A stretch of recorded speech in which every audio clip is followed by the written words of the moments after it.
Assalomu alaykum hammaga, yaxshimisizlar do'stlar, nima demoqchiman, biznesda tanish bilish, orttirish eng muhim narsalardan biri edi.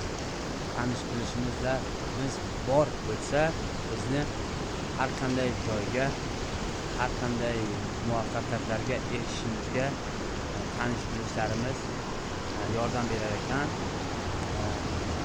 Tezroq qadam qo'yishimizga, to'g'ri qadam qo'yishimizga yordamlari tegar ekan.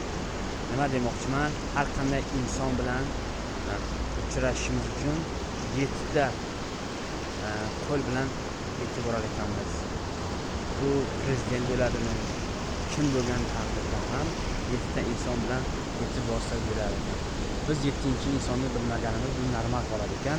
7-inson bizni ham bilmagani bu ham normal qoladi ekan. Lekin biz ikkinchisini bilganimiz yaxshi, ikkinchi, uchinchini bilgani, uchinchi, to'rtinchi, beshinchini, beshinchi inson esa oltinchi insonni bilishi va oltinchi inson 7-insonni bilishi bizga yordam berar ekan. 7-inson bilan uchrashishimizga, o'zimizni kerakli ma'lumotlarimizni olishga.